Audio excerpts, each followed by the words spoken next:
Welcome everyone to our exclusive webinar on leadership in AI. We're thrilled to have Peter Ivanov, the bestseller of author of Virtual Teams, with us today to share his insights and thoughts and wonderful updates about how AI is transforming leadership and team management in the future. Peter, thank you for joining us today.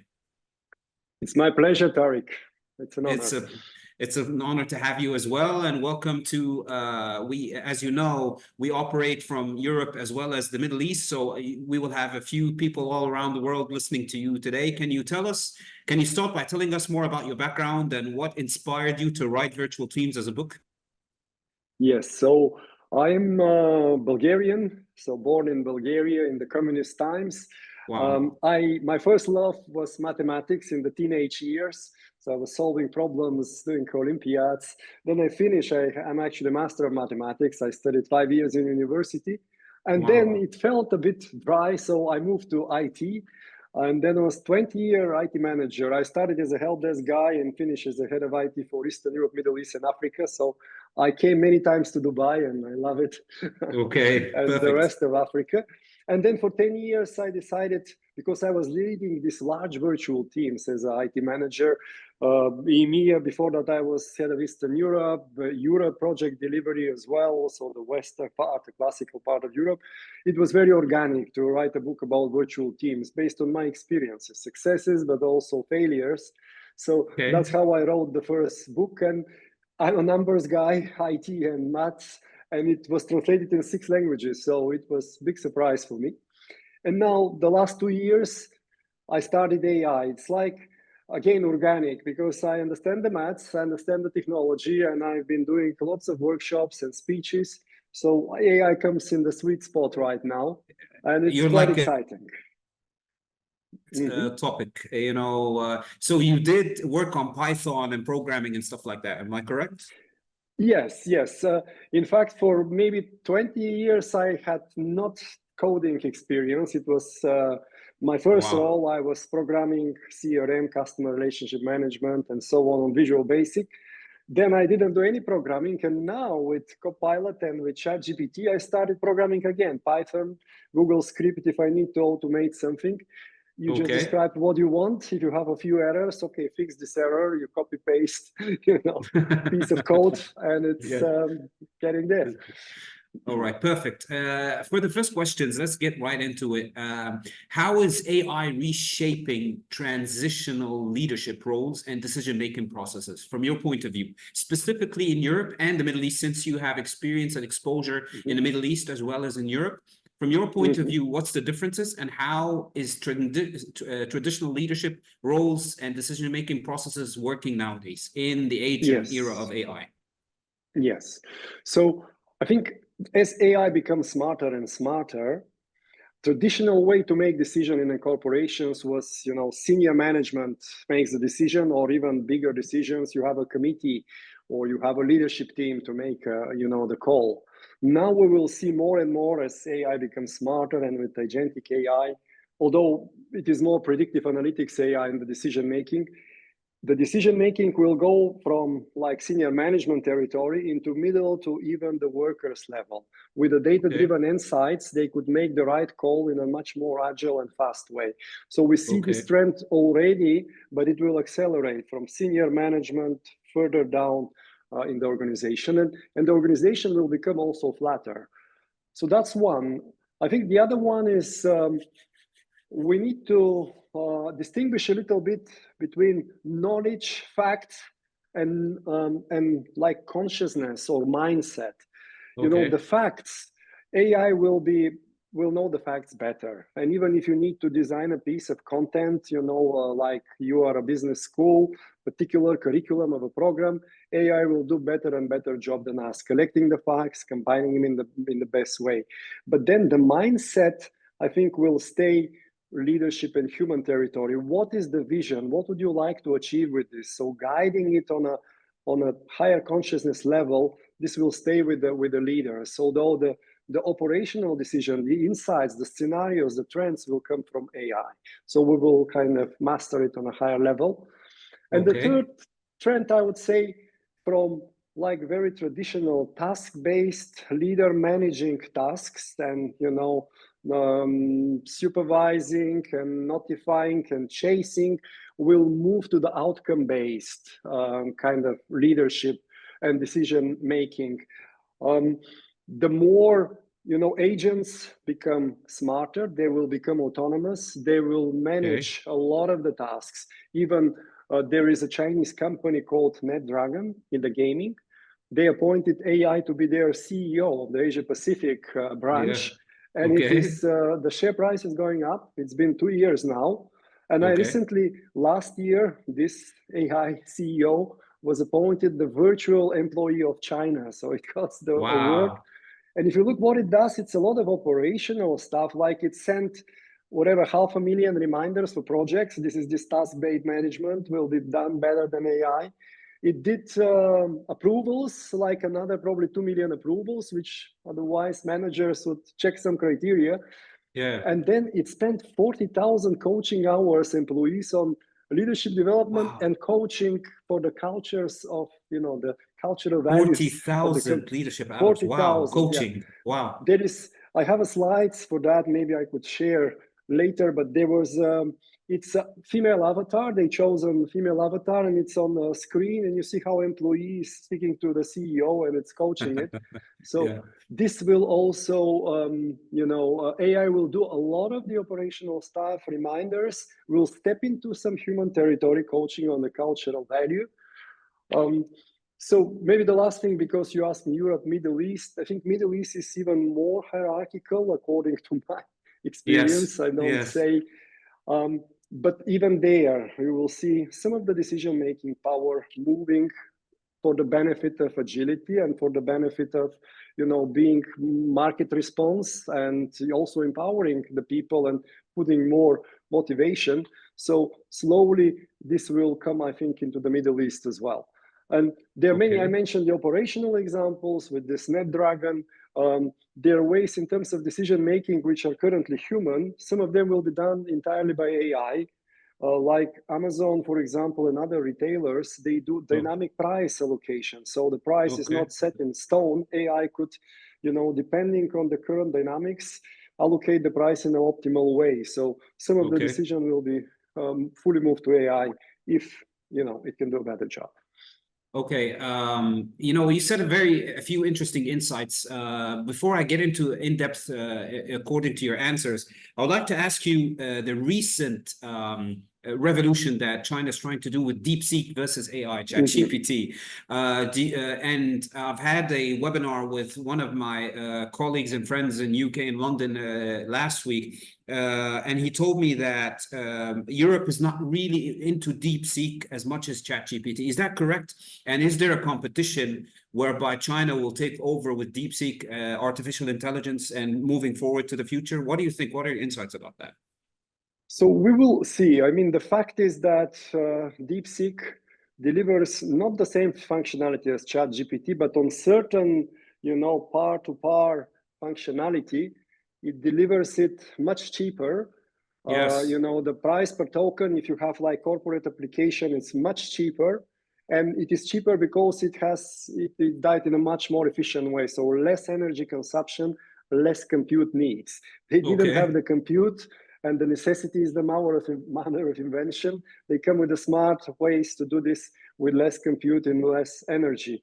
So I think some companies may seriously explore, particularly SMEs, which don't have the big budgets of the big corporate, to use it, even not just for like individual tool employees access, but also building application like, for example, I may go later on, like retrieval augmented generation. This is when you put your data, company data, in a large language model, and you could question it in a similar chatbot interfacing through voice or text and ask how much is my revenue, what are my top clients, and so on. So those kind of large language model applications can be done on a DeepSeek. And there is this concern that data will be in China, leakage, security, and so on. But some of the SMEs, they don't have much choice. They don't care about that. Yes, exactly. A million-dollar question, I truly believe, because this is a concern for everyone all around the world. Will Mhm. AI, this is a bit off topic, but I'm really interested in this question very much with you, with your expertise. Will AI take over our jobs?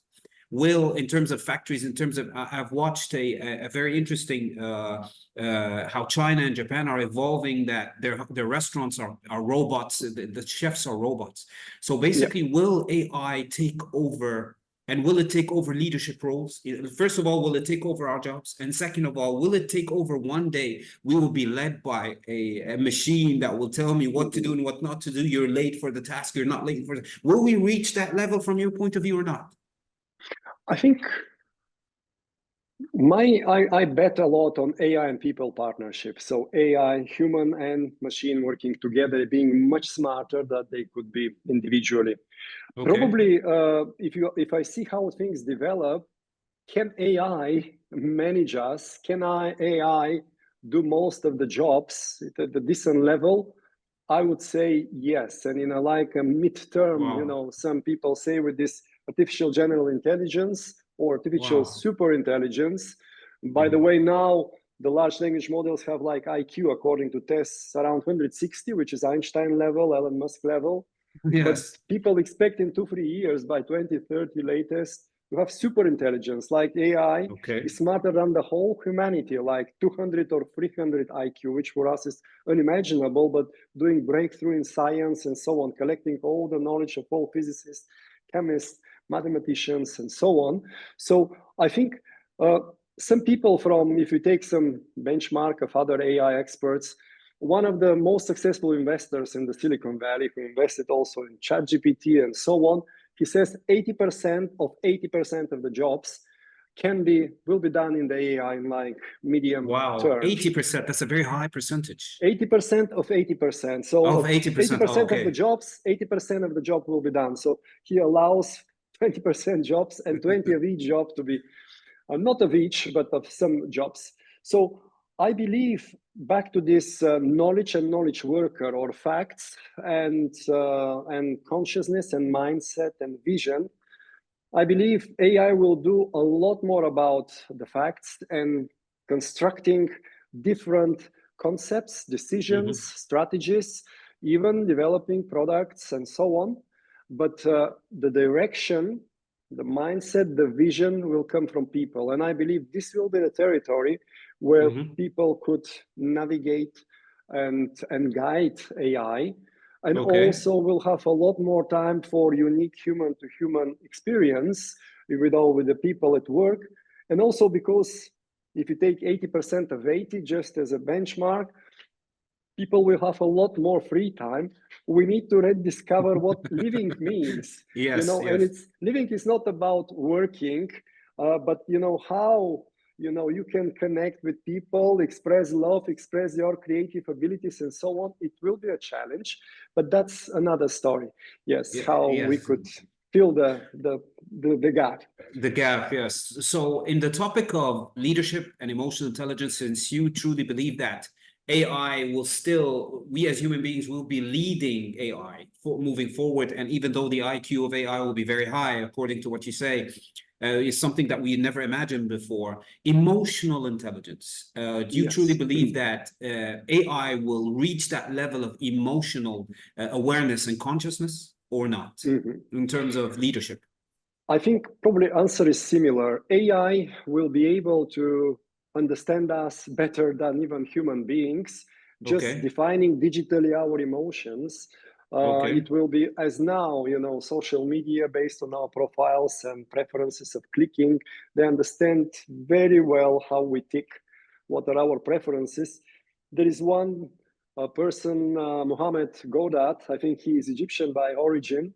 He used to Okay. lead Google business, kind of business accelerator. He was senior manager in Google, and now he's talking a lot about AI. And he's Okay. defining emotions in a very mathematical way, like formulas, like happiness is the reality minus expectations, very simplistically put. Okay. So you could maneuver with the two variables. And he's claiming, and to some extent I agree, with our, on the spectrum of our emotions, you could define them in a similar formula with 2-3 variables. And Okay. AI can have even a much richer set of emotions in between in this kind of spectrum. And I think Okay. it would be able to understand us very well, and even to have emotions on its own, if you think. But back to the previous answer, this could be an asset for us, to give us advice as a therapist and so on. But I think the human to Yes. human connection, the unique human to human experience, including artist and person or therapist person, and then leaders with, inspiring people with the vision, this will be the human territory. So we'll have incredible help and insights, very Okay. nuanced, but still, I believe myself, if we do it right, we will still kind of hold the strengths. All right. And moving on to another question, since you wrote a book about virtual teams and it's really important, I've realized that a few companies like Amazon recently are making people go back to the office. As I understand, it's 3 days from home, or 3 days in the office, 2 days from home. Now they want to bring them back to the office and start working from the office. Do you think we're moving backwards or moving forward? And to that relations to your expertise of virtual teams, because I do understand how everybody operates. My company, IBA London, it operates from London, UAE, KSA, and in Egypt. That's 4 countries. So is Europe going backwards, or is America going backwards in terms of people going back to the offices? Because this is a big challenge for the new generation, Generation Z and Yes. millennial. What do you think about that? Yes. What are your insights? No, my insight is that it's a step backwards.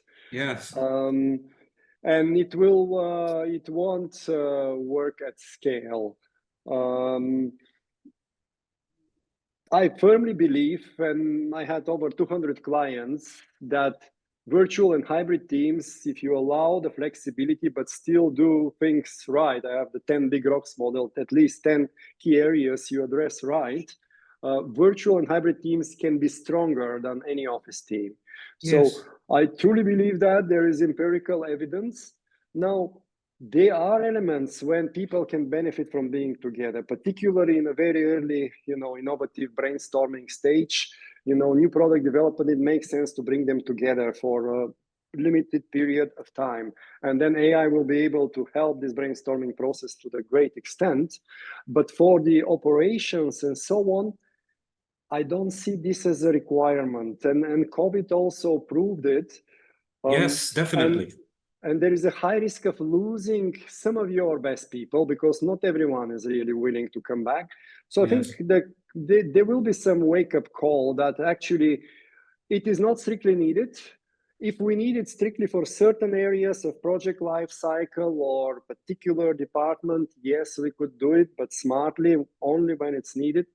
And having this balance, people need flexibility and freedom, and it pays back with, they would put more, effort and passion in the hours they work, but they could also address family, friends, and so on. So I believe it's more proper management of virtual and hybrid teams, and it will come back. And still not like one size fits all. Now everybody to the office or everybody virtual. Use it when it's strictly needed, and then do it right and use the energy of the people, which Okay. would appreciate the flexibility. A very important question. Let's assume, because I know a lot of people from this invitation will be interesting who are managers and leaders. So let's say I'm a leader. You work in mathematics and in programming. You have a really strong background in that, and you have been catching up. I've seen a few webinars in terms of medical. You had a webinar about medical and AI and how it's going to help humanity. If I'm a leader that has no information whatsoever, I'm a bit late about AI. How can what kind of tools will I utilize and use? What do you advise me with to start as a leader using tools in terms of AI? What kind of tools would you advise me to do or work towards virtual teams and managing my teams and doing reports and stuff like that? Yes. So I think the tools, still, if you take the easiest tool to use, are the large language models and generative AI. And still number one is ChatGPT, because it has, if you compare, for example, as a leader, you need insights, you need brainstorming, then you need to convert this into the slides. You need to crunch some numbers and create reports and pie charts and bar charts. ChatGPT is leading. I'm showing this in my trainings to leaders who see, oh, it's so easy, I didn't know. So it is really easy if you know how to prompt. So the tools currently is, ChatGPT. Gemini is coming from Google. On the research, they have a bigger context window, so you could put a lot more of your data and having digested and check with other market data. Perplexity is also very good. They use DeepSeek as well. They have a beautiful feature like podcasting. So whatever you create, you say, now do me a podcast so I can easily digest it. And it will have two avatars speaking to each other. Brilliant. But I think the key point is the tools are there. They develop very fast. You need to know how to use it. So I'm teaching this smart prompting. It makes a huge difference if you prompt in the right way. Okay. If you know, for example, I'll share one tip among many who are very easy. If you ask it, you have a business challenge and you just give me a question. Now, how can I resolve this? I have as a team leader, I have somebody who is kind of not respecting me and always goes into fights and so on. Just for an example, if you just ask the question, you will get a reasonable answer. But if you tune it, if you say now, there are many things. I promise one. So one thing you can do, I'll say two, is you are, for example, a world-class consultant on organizational development and team dynamics. Just giving the role of the chat, he will give you a different response because he would address this area of his big knowledge base. So that's one. I must tell him who it is. But then another one, very simple, is if it's more complex prompt and question, and it gives you the response, now you say, now analyze your response and give me the strengths and weaknesses, and it will do a decent job. Okay. And then you say, okay, now fix your weaknesses and give me a response 10 out of 10, if 10 is the max. Wow. And with just these two steps, strengths and weaknesses and self-improving, you will get a new quality response. So I think for the leaders, those things are critical to know how to use it. The current tool, you can get 20% or 120%, depending on some smart techniques of usage. Well, very much interesting. You said you give training. I will be inviting you, inshallah, hopefully soon to Saudi Arabia to give trainings in terms of AI. But here's a question in terms of your experience. When I see a course online about leadership in AI, is it teachable yet or not?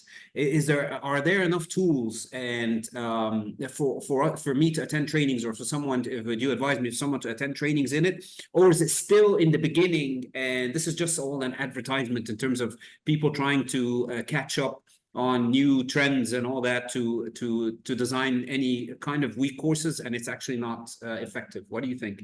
No, there is as I said, with the right prompting, you could resolve a number of leadership challenges, like AI as executive coach. It can do a brilliant job for you as executive coach in different scenarios. You put your input, what am I missing? So there are certain elements and perspectives that AI can help a leader to do much better job. Okay. There are a number of use cases. Usually in this kind of trainings, I show what is possible. And then for the particular industry, I will get a question from the organization, what are their key challenges? So for the organization, we will work out together in a live demo, how can we resolve this challenge with AI? And then we will look what the industry best early adopters do in the industry. And then based on their goals and how they spend their time as a leader, we'll see how AI can help them specifically. So It's a combination between showing what's possible in a live demo and working out in the workshop format what would be the best AI use cases for us. Perfect. How should leaders prepare for the next wave of all-driven disruptions in business, from your point of view? Yes. So I think there will be a lot of disruption. There will be new business models, completely new. Like in the past, we had the typical product. You have products, you sell products. And then came, for example, Apple with their iPods and iTunes, and the digital industry people, it went to subscription model out of selling albums and songs. So that was the next level. I think there will be the third level of business models enabled by AI, much more dynamic, like I give this price allocation dynamically, but many things will be allocated real time, including developing the skills of the leaders with a kind of real time tips and trainings. And some people say that you may come up with a smart product now. If you come with a great service or a product, usually competition cannot copy within years, so you have a secure kind of advantage. Now with the Okay. AI agents doing the operational stuff, designing the product, doing prototyping now, including the material science, doing the marketing and so on, it won't be coming with a new idea, won't be so, that's another story. We may need a completely new legal system that would address intellectual property and so on. But to copy a product and to make it, to bring it to the market will take, if you wish, minutes or hours, and now it's years. So Yes. we need to kind of manage this dynamic. There will be new business models, completely new, and just putting R&D, and I know you are, for example, R&D, your ex in the R&D, that would be a bit risky. You need to find other ways to distinguish, because it will be still honorable to come up with something new, but it won't give you a competitive advantage long term.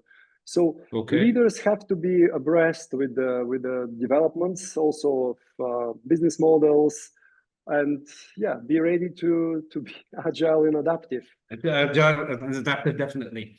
Okay, how can leaders leverage AI to drive innovation while maintaining ethical responsibility? And if I might add to that, will governments try to regulate AI at a certain point and limit the usage of AI for leaders one way or another, or not? What do you think?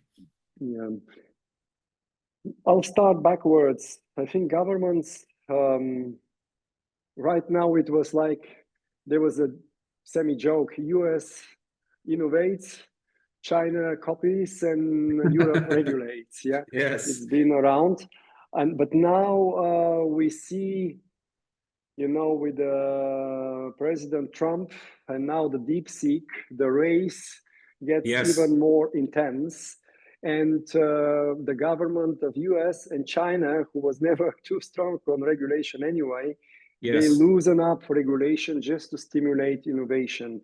And it's I think this is inevitable. It will force innovation. We will see a faster development. We need to be clear, how do we manage, because AI becoming super smart, if you are not able to confine it, if it goes against humanity, it's another podcast by itself. I'm happy to deep dive, but I hope there will be enough forces, if not fully regulating, just thinking on the plan B, confining AI.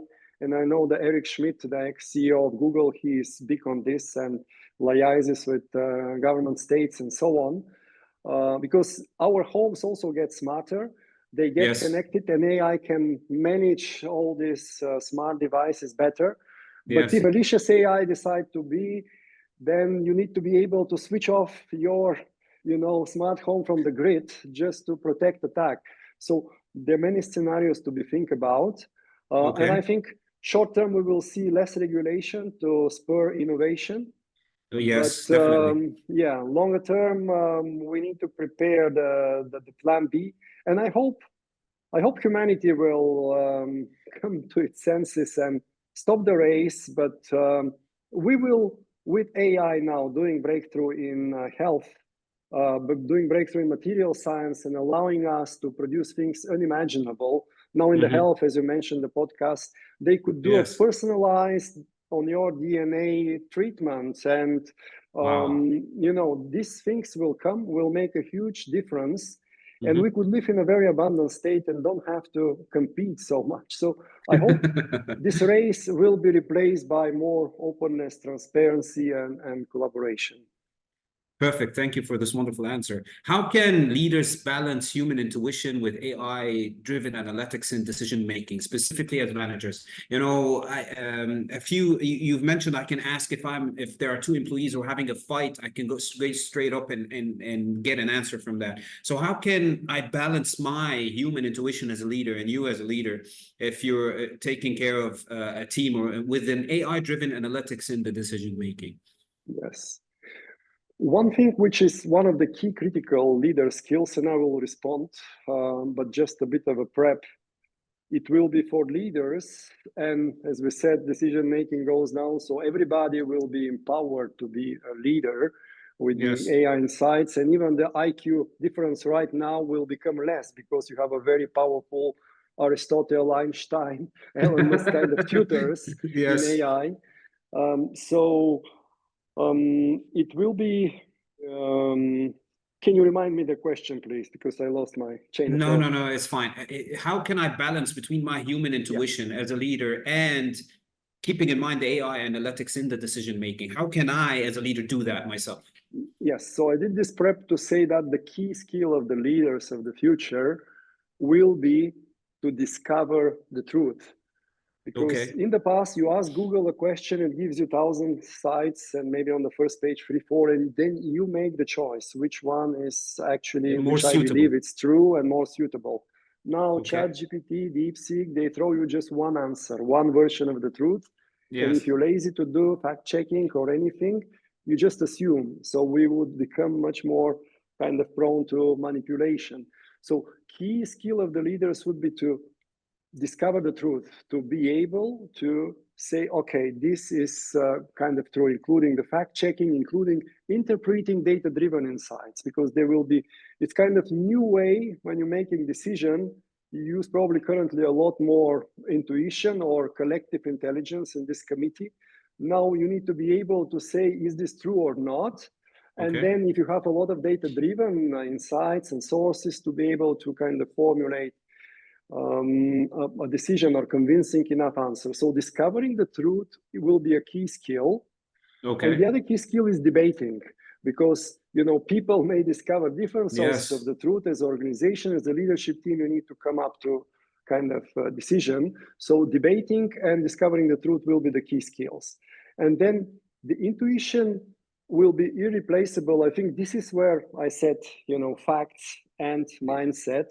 It belongs to the mindset, which is a human leadership territory. If you believe, this is the truth, and again, you will check with your intuition and mindset and be able as a team to come up to a conclusion. This will be key, and it has impact on innovation, as you originally said, but it has impact also on operational decisions, strategic decisions, and so on. Yes. Use the AI insight. Be able to be comfortable to say, okay, these insights, I believe they're true. They serve best our organization. Make sure you could debate, because as a single person, you may be also prone to influence. Let's not forget, an AI will know all your triggers, motivational factors, and so on. So be able to have some sovereignty and be able in a team to have a team sovereignty. And then again, use these powerful insights, but with a mindset of a leader who owns the vision. Sorry to interrupt you. From your answer, it opened up the idea of conflict. Do you think that human beings, one way or another, I'm leading a company and then I have my intuition tells me this, but the AI tells me something else? Do you see conflict between AI and humans in the business? I'm not saying robotic military, no. In the business, do you see conflict? They say, I'm a CEO or a managing director, and AI tells me something, my intuition tells me something else. Do you see conflict in the future between AI and humans in the business? Do you foresee that? No, so far I think it's more enriching. It's partnership, assuming that we still are, in control. Because sometimes your intuition may tell you many things, but AI can give you, and you could prompt it now, give me all the insights, all the pros, and maybe all the contras, and what I'm missing. So AI will be a very diligent servant to kind of check-proof what your intuition say. So in this case, it is more a partnership and a very powerful mentor, tutor, and consultant at our fingertips. Okay, perfect. All right. How can we as human beings, as virtual teams now, how can we build or drive AI adoption while maintaining workforce and moral trust? How can we virtually build trust between the teams? And how can we use AI to build trust between the teams, even though we work in different sets in different places? What's your insight about that? Yes. I think I'll answer in 3 parts. One, the trust between virtual teams is a #1 reason for failure. There was a huge research by MIT. First reason for failure. Yeah, why team fails, particularly international global teams, #1 reason by far, they fail to build trust. You know, they play it nice, maybe because they're far away, cultural differences. They don't trust each other, performance, you know, very flat and if not down. So building trust remotely is key. And there is another, I have a keynote about building trust remotely. But key there is what Google discovered, what the best teams have in common. They did a research called Google Aristotle. The audience can research it. What the best teams have in common. And they found it. Initially, they found that they have like equal share of talking in a meeting. You know, that the extroverts will speak up initially, but then shut up by themselves. The introverts will speak up. So in the best performing team, they have more or less equal share of talking, but not 100%. It was 90+%. So they continue, and then they found it.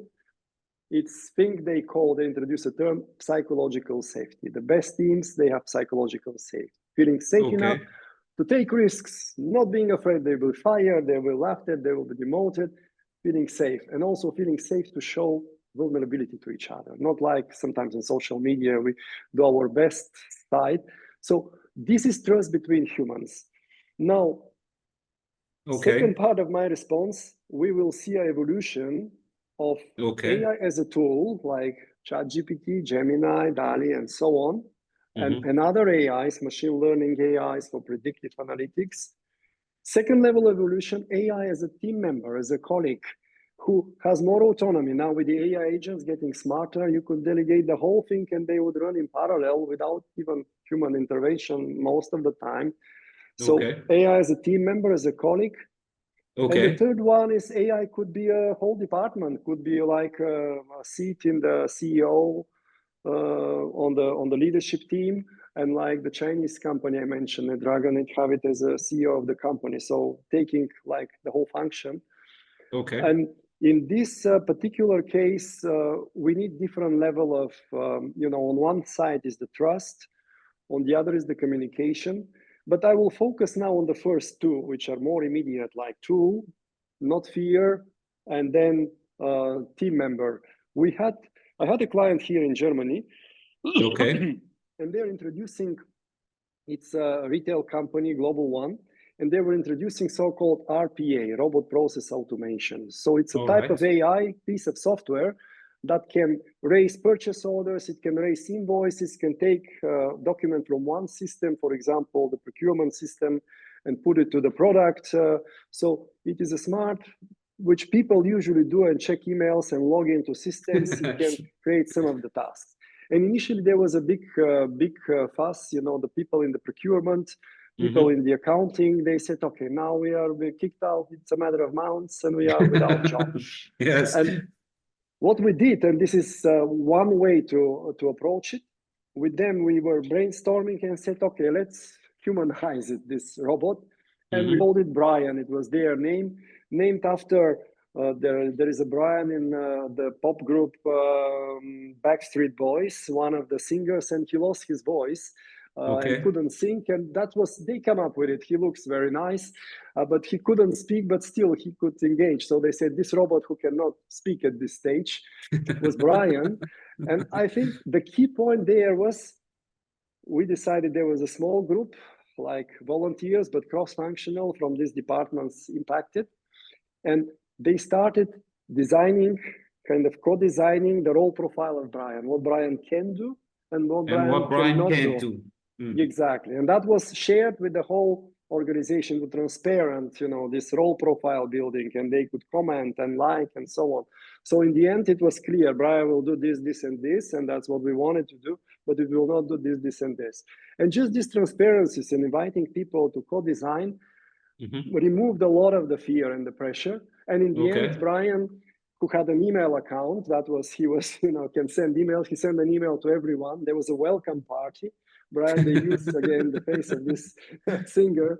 And he said, I'm not very smart yet, but if you trust me and if you be patient, I will work for you 24/7. So it was very interesting. Just humanizing it and do transparent the decision about the roles and so on makes a big difference. All right, perfect. Thank you for this wonderful, insightful information. How can AI assist in identifying and nurturing future leaders in a company? And nurturing them. Do you think AI would reach a level where it can give us training, since we have this robotic AI instruments and tools where it can give us training within the companies and give leaders training or not? Yes, yes. So it will be big time. As I mentioned, this being 40,000 hours executive coaching Yes, and coaching. coaching on leadership skills and company culture. AI can do a great job for sure. You need to configure it. I'm not talking now classical chat GPT, but you can configure. And for example, IBM have such a solutions. So it can, on one hand, for example, in this leadership development, it can see what are the company goals as one input, Okay. what are the market needs for particular leadership roles, what is the skill set, what is the skill set to fit particular role. So it could be granularized in a level that the leader can get real time. On one hand, what are the needs he needs to develop, what are the skills and so on, and it can give him immediately the courses and tips. Could be a coach, but could be also a trainer to develop these mostly needed skills based on his preferences, again, digitize the company goals and the market dynamics. So this is something which is available even now. You could configure it. Wow. And this do this regardless how big is your HR department and how smart, just to combine in real time give you. So this we will see a lot in terms of matching the skill to the training needs. And in terms of delivering the training, again, I'm speaking on conferences or doing training myself. I was surprised maybe even 9 months ago with a mouse click, you can say the client comes, I need, for example, leadership, team building on communication and participative decision making. I'm coming with a case which I recently had. And you can say, okay, this is the brief. Now develop me, for example, 2 days training. Click a mouse within a few minutes. It generates the curriculum, it generates the exercises. Wow. You can give input to that or not if you want to fine tune and include things. Yeah. And then it generates the videos with avatars. So you have this whole thing delivered. Wow, this is amazing. So from your answer, do you believe, sorry to interrupt you here, do you believe education in schools will change within the upcoming few years, and universities? Will it change dynamically, the classical books and all that? Or will it disappear? Or will we have a new transition in there? Yes, education is one of my favorite topics, but in terms of delivering the content, like the facts, as I said, facts versus mindset and consciousness, it can do a better job. It could, reach out what the whole humanity done on this particular topic and give you a very balanced perspective. So I think in terms of the fact itself, the best practices and doing in an engaging way, it can do.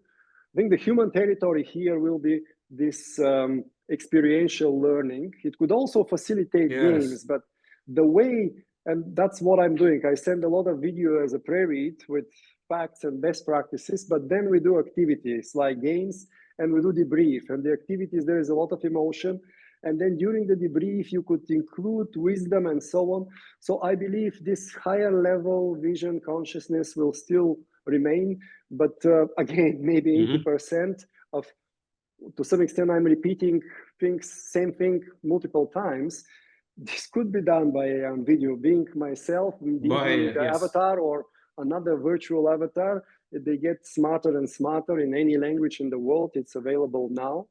But again, as also Sam Altman from OpenAI say, the ability to create unique human-to-human experience, being in the arts, artists to the audience, being in the therapy, being in the coaching, this human-to-human connection, these are the jobs that will remain. And again, big part of the job in terms of doing the curriculum, the exercise content, the level of engagement. AI will take over.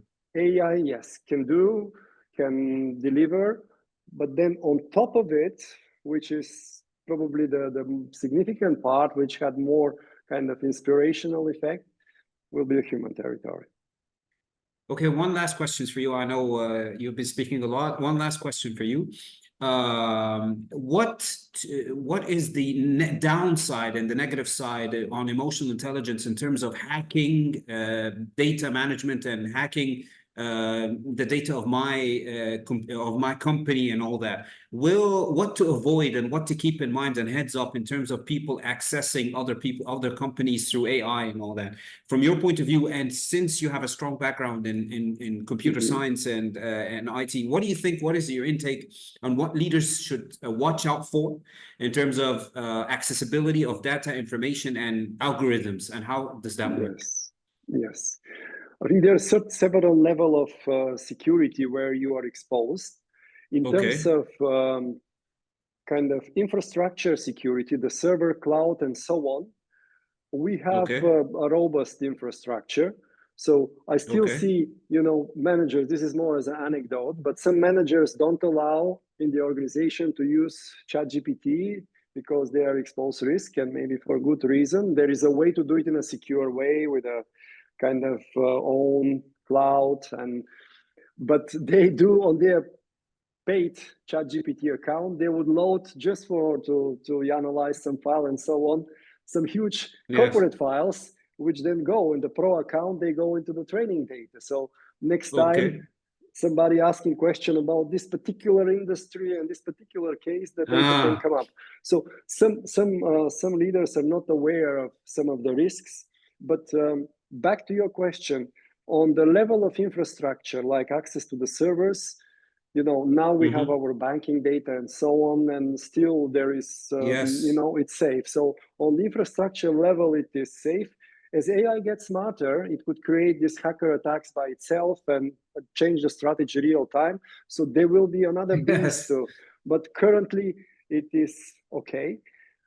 There is a new level of risk on the application layer, so to say. So you may not be able to hack the server and steal the whole database, but if you know how to prompt, you may be able, if the system is not protective enough, without hacking the server itself, to retrieve some information just asking not protected.